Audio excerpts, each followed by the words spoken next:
Look out, y'all. It's your boy Ashy Knuckles. Man, let me go ahead and make this my final time talking about um, Broner. Now, everybody and their mama coming out the woodwork saying, y'all being mean, y'all fake fans, and you know what? It ain't even all about that. First of all, I would like to say that's good that other fighters are coming out speaking on behalf of Broner, because it kind of shows the fans the camaraderie that these guys have. These guys are not always at each other's throats talking noise. They do have a brotherhood in terms of, all issues relating to the sport. And I think that's cool because that side of the sport definitely needs to be shown. But if I think about the sport of boxing and, how, a lot of people were putting Broner in these videos and they're photoshopping pictures of him being knocked against the ropes, and is appearing in different pictures and stuff like that. Pacquiao was just in that similar situation when he was planking, and I believe that lasted just a little while longer than what people were doing to Broner. You just got to be able to get your medicine. You know what I'm saying? You got to take the good with the bad. In today's era of boxing, this is what the fans do when you show some type of vulnerability in the ring. If you take a fall, if you get put on your seat and you look really hurt, it's a good chance they're gonna go ahead and do a parody of you. Look at Amir Khan. I mean, when he got knocked out by Danny Garcia, they had him on that park bench with those beers and those birds. So ain't nobody picking on no Adrien Broner, man. I mean, now I do want to say that wasn't right what happened, and I'm kind of picking off of what D-Style said in this video. All y'all who listen to me, if you get a chance, go by D-Style Boxing. If you haven't already, you won't be mad that you went by there. Got some very good content. You probably already know about him, but if you don't, make sure you do yourself a favor and go check him out. But the way that they were throwing beer bottles at him, not bottles, but I'm not sure if they threw bottles or not, but I know they were throwing their drinks on him, and Mike Stafford said they were spitting on him, and that ain't cool in any sport, especially in boxing, when these guys just got through putting their lives on the line. I think that's beyond low. I think that's beyond disrespectful. But in terms of them voicing their opinion, man, you cannot make a fan be the way you want them to be. Fans are the buying public. They have the right to say and feel whatever the hell they want about a fighter, as long as it's not classless. If they're going below racial boundaries, then obviously that's different. But to say, oh, he's a bum, oh, he sucks, he's overrated, par for the course. They say that about a lot of fighters. It don't mean anything. If you let that type of stuff get into your head, then you're going to be in for a world of hurt in your career. And besides, when I think about it, Adrien Broner has said a whole lot worse about his opponents. Usually when he's on the other end of a decision or a knockout, he's celebrating. He's saying, you know what, I do this, I got talent. I got it like that. It don't matter who they put on the other side of the ring with me. I'm going to always be victorious. I got talent. I can't be hit. You got to be able to take it if you're going to give it. And that's what turned people off the most, because if the shoe was on the other foot, I doubt people would even really be talking about it as much. I don't think I'd see a whole bunch of fighters coming out of the woodworks for Maidana's defense. And the thing about that is that's cool too, because it also shows that among your boxer brotherhood, you're very respected. So that means a lot. But on the same token, DeMarco didn't get no love. Maidana wouldn't have got no love. Escobedo didn't get no love. Rodriguez didn't get no love. Litzau didn't get no love. You know what I'm saying? It just is what it is, man. My advice, if you give a damn to listen, that's up to you. I'm going to put it out there anyway. My advice to Adrien Broner is to worry about the things that are in your control.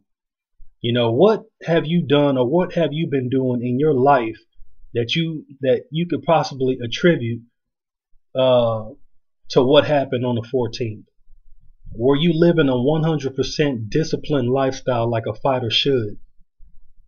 Probably not. If you're going on tour with Lil Wayne, you're in the clubs, popping Ace of Spade bottles, getting drunk, putting all type of impurities in your system, that's not a fighter's life, man.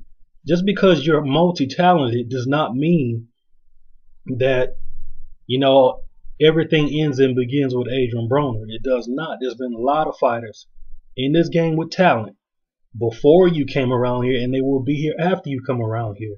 But that's not in your control. What's in your control is what Adrien Broner does with his own career. You do got the talent.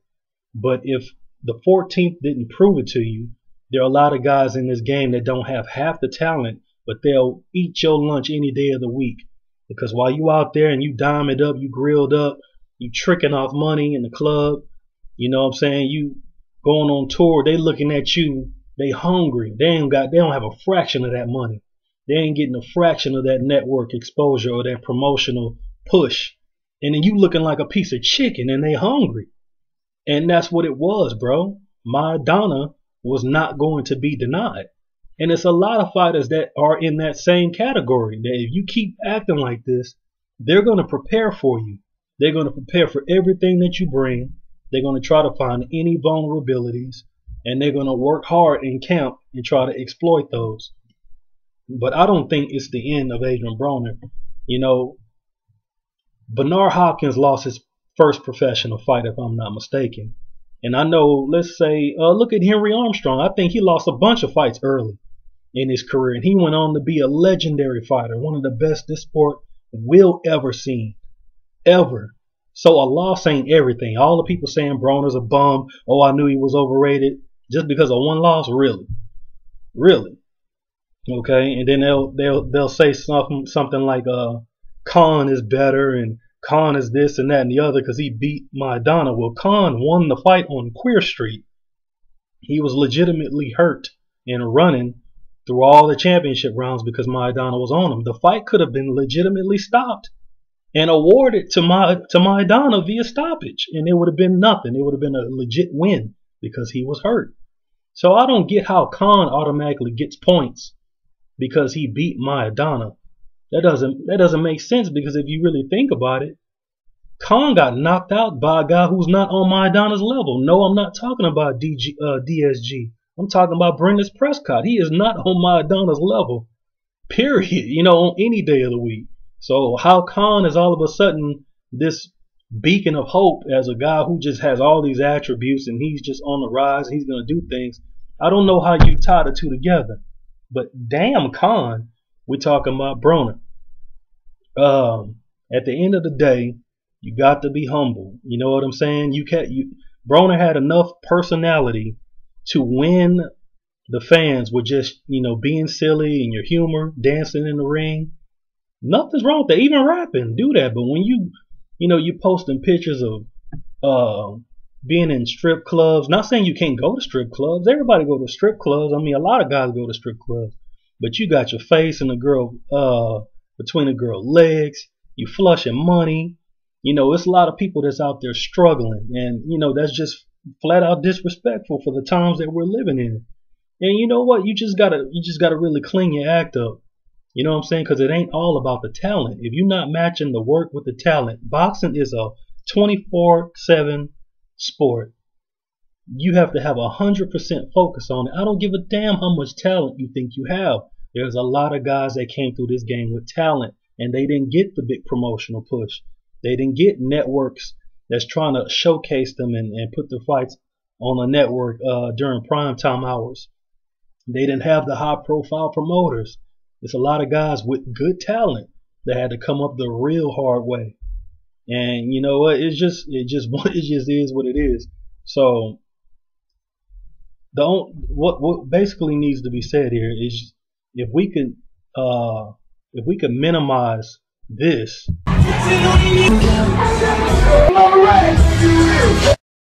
with a little more of this,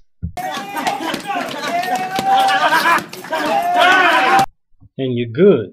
But as long as you maximizing this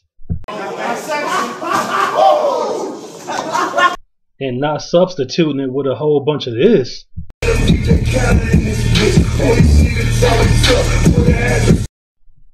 damn, she fun. Oh yeah, like I was saying, man, if you not substituting it with a bunch of that, then everything should be straight. But as far as talent, man, you got it. I don't think one loss will make or break a career. I think if this isn't an eye opener, nothing will be. And if anything that I've been saying this whole time, if anything I've been saying has been foreign to you, that's either two things: you ain't been around the right people, or your ass ain't been listening. Either way, you need to get that shit addressed. There's a reason why you have a team. If you don't think what the team has to say to you is important, go to the ring with no trainer then. Go to camp with no trainer. If you got it all in your mind, you got it all so can't nobody tell you nothing, don't even hire a team. Point blank period. Because there's things that they can see in that corner that you just can't see when you're in close banging it out with your opponent. Your trainer can see a lot. Listen to him. He been around a long time. Listen to him. You know what I'm saying? He may not know about a whole bunch of the business side or contract issues and stuff like that, but Mike Stafford know that boxing. So you need to listen to him. And I'm sure he has told you that the best fighters in the game lived disciplined lives, and they studied the game, and they knew that what they were up against when they fought a guy, and they never underestimated an opponent, and they never just relied on just talent. Because if that's your whole MO, then what happened on the 14th is going to happen again. So you have to, basically make a decision, man. How much of this game you want to dedicate yourself to? If you want to dedicate yourself 50% to music, 50% to boxing, then you're probably going to lose again. And you may not have these promoters and these networks not even sweating about it because it's one loss. They ready to put you back on TV. But I'm going to tell you like this. You do got that it factor. And what that it factor is, whatever you doing, you got the ability to attract fans to you by the masses.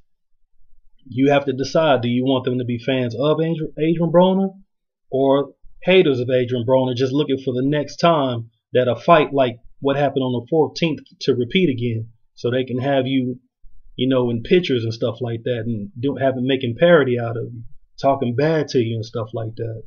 So it is what it is, man. I just wanted to put this out there to close the book on it. Enough about Adrien Broner. That's just one fighter. We have a whole boxing world full of fighters.